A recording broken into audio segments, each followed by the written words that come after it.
Ladies and gentlemen, first I want to thank you for the invitation to this consensus conference, and a little comment. I really wonder that the press is in the lecture hall because I will present new research results and I didn't know that the press is in the lecture hall. We will see what happens. Yeah? So in my lecture, I will present new results about the detection of anabolic agents. I will present recent strategies, and I will also give information about doping traps, about sources of inadvertent doping with anabolic agents.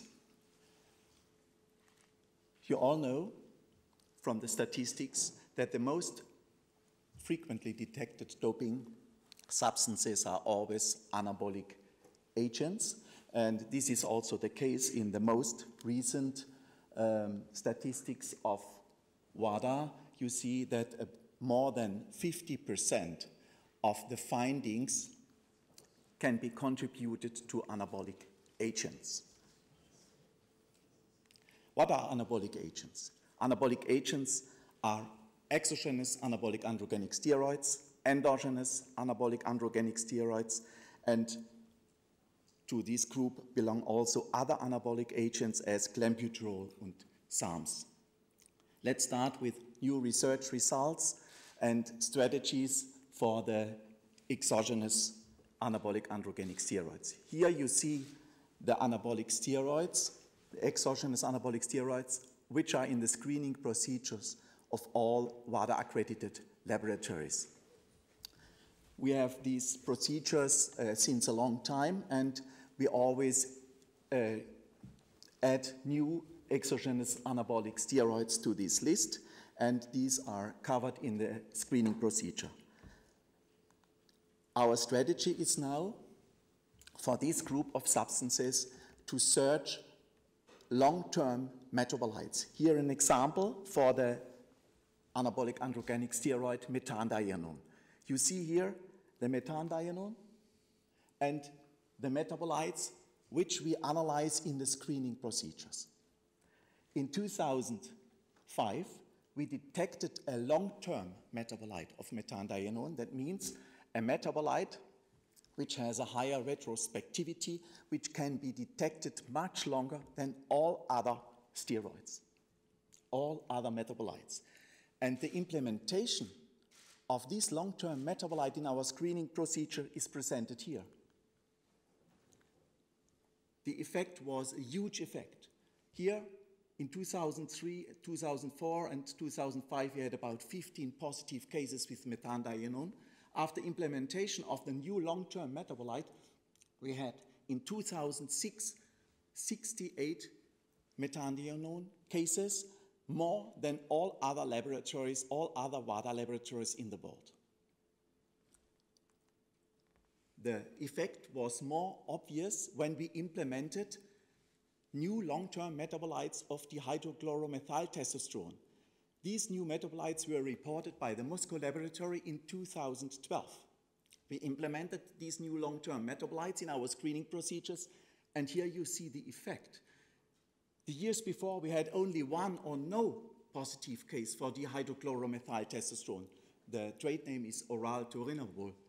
And in 2013, after implementation of this metabolite in 2012, end of 2012, we had 82 cases of dihydrochloromethyltestosterone. That's more than all laboratories, inclusive our laboratory, have detected in the year 2012. 82 positive cases. And another example, we have implemented, end of 2012, new long-term metabolites for stanosolol. And here you see also this huge effect. After implementation of this metabolite in our screening procedure, we detected in the Cologne laboratory 184 cases. In 2012, all laboratories detected only 240 cases, so we have still a month, and maybe we reach this number. We have many, many positives. And the most surprising for us is we have no outrage, nothing, no comments, no objections, no B analysis requests. We do not know what happens, but this is very unusual for a laboratory. We expected many objections and outrages, but nothing happened.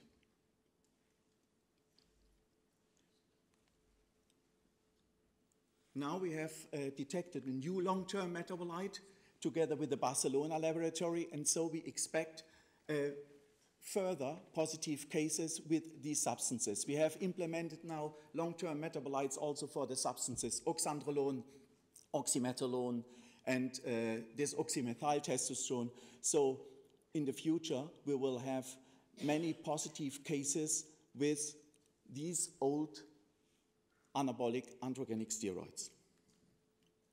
To the class of exogenous anabolic androgenic steroids belong also the so-called designer steroids. Designer steroids are modified steroids. They are modified to circumvent legal restrictions or to prevent detection in doping control.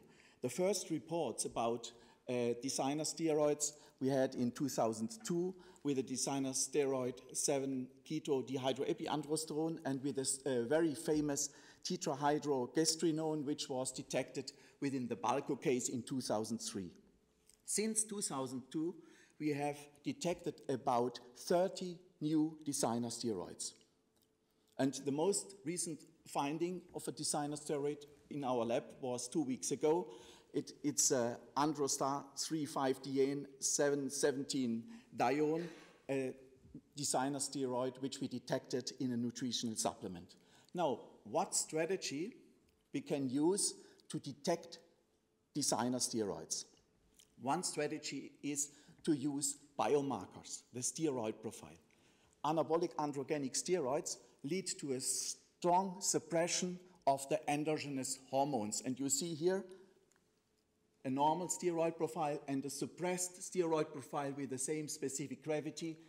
And this steroid profile is the effect of application of high doses of anabolic steroids. So if we find suppressed steroid profiles, we have a strong indication of the use of anabolic androgenic steroids, of new anabolic androgenic steroids, and this method was used by the Los Angeles laboratory to detect the new steroid norbolethone. Another strategy is non-targeted analysis. We screen for common fragments of a group of anabolic androgenic steroids, and we can detect with this common fragment in the so-called precursor ion scan a whole group of substances, because this fragment is part of all these anabolic steroids. So we can detect with the fragment 241 all gestrinone-like designer steroids. That's a strategy which we use since years, and we use this strategy very successfully. Now, endogenous anabolic androgenic steroids. The most common substances of this group are testosterone, androstenedione, dihydrotestosterone, dihydroepiandrosterone.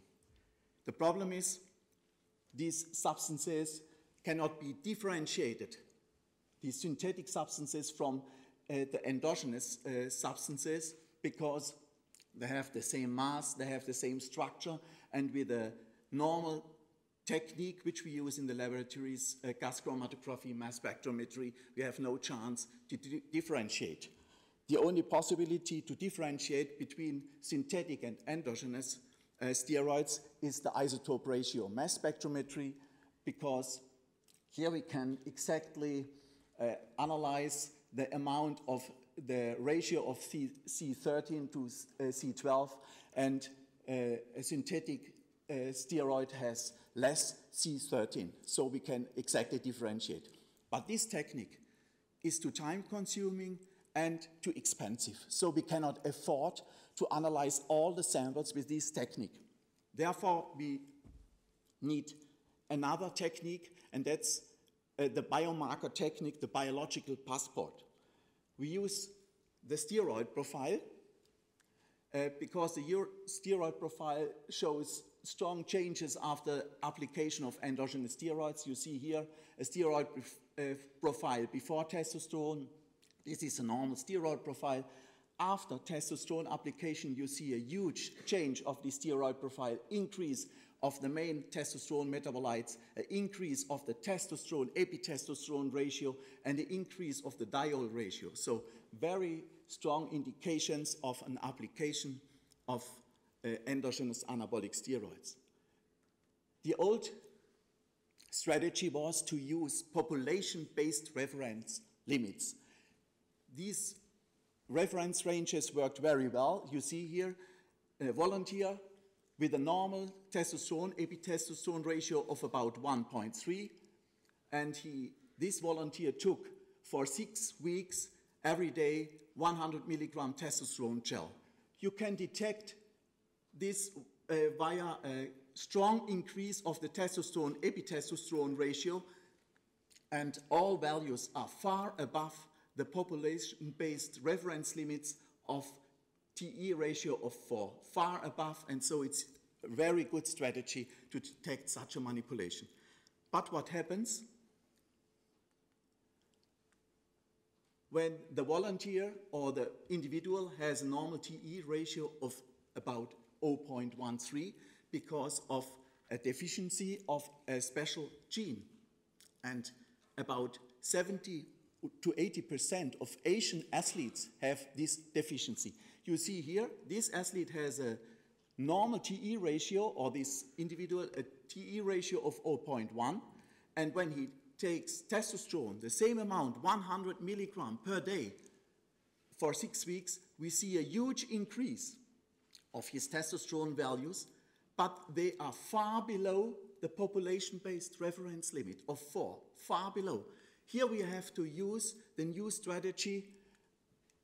We have to use his individual reference range limits, then we can detect the misuse of testosterone. And that's the principle of the biological passport. We use this since 20 years, these individual reference ranges, but now we are able to perform this on a global approach because WADA has harmonized the methods between the laboratories, so we can compare values from laboratory to laboratory, and we can now perform a global approach, which is a really good strategy to detect also Asian cheaters.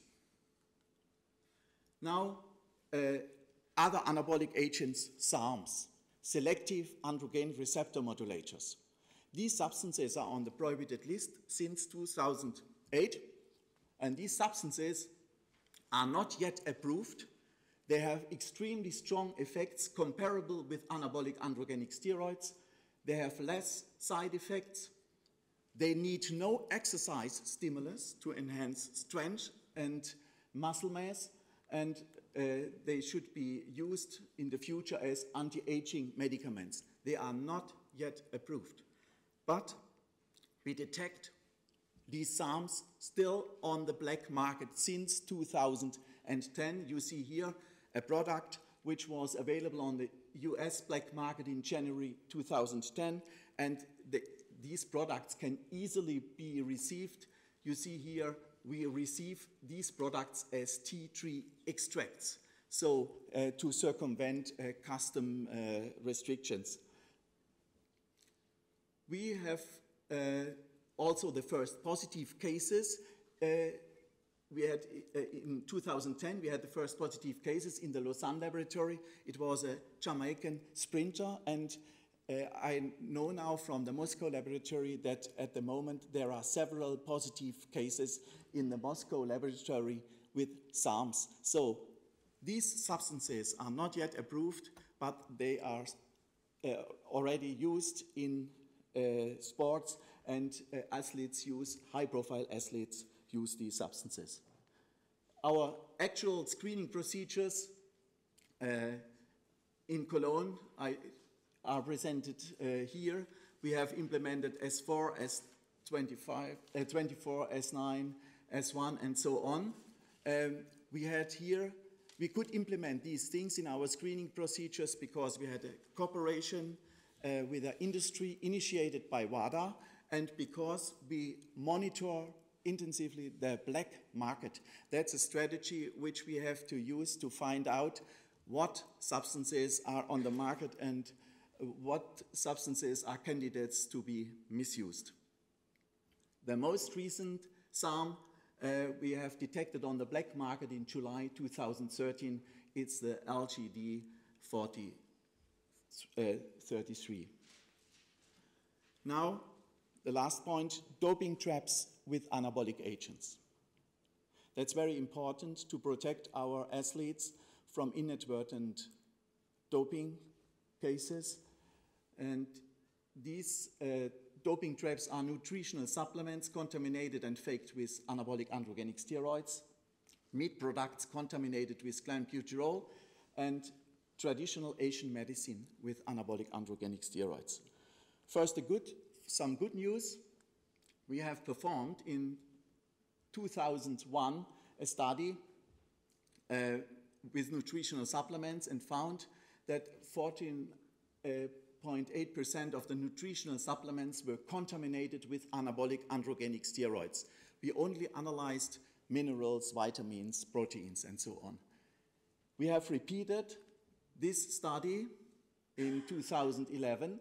I have analyzed 597 nutritional supplements, and only 0.6% of the nutritional supplements were contaminated with anabolic androgenic steroids. So we have a really improve of this situation. But now the bad news, since 2003, there are many nutritional supplements which are not faked, not contaminated, but faked, intentionally faked with anabolic androgenic steroids and designer steroids, and they are advertised with a huge increase of muscle mass and huge increase of strength. Another source of inadvertent doping is meat contaminated with clenbuterol. We identified in 2010 and 2011 2 countries which used clenbuterol as growth promoter for cattle feeding. China. Here we made an experiment. We analyzed the urine samples of 28 travelers returning from China. 22 of them were positive with clenbuterol, and the 6 who were not positive were vegetarians. Then another experiment which we performed together with FIBA in Mexico 2011. There was the FIBA World Championships under 17. 109 out of the 208 doping controls showed positive results with clenbuterol. 19 out of the 20 participating teams had clenbuterol findings. So it's really a high risk to travel at the moment to Mexico because the risk to be positive with clenbuterol is very high. The last doping trap I want to speak about is traditional Asian medicine, which contains anabolic androgenic steroids. During the FIFA World Championships of the Women 2011 in Germany, 5 North Korean players were positive with endogenous anabolic steroids. We detected these findings with the steroid profile.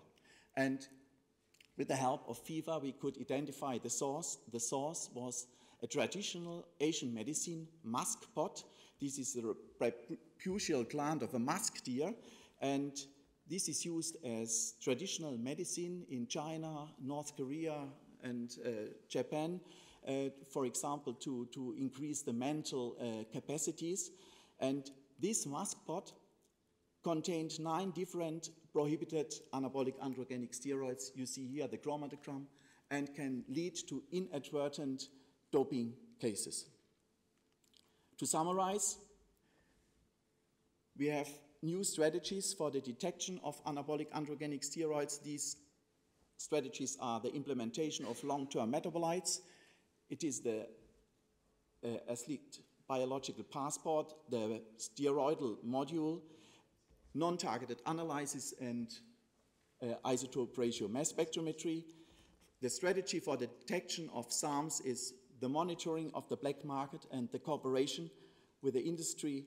And we should consider doping traps with anabolic agents. These are nutritional supplements, meat, and traditional Asian medicine. Thank you very much.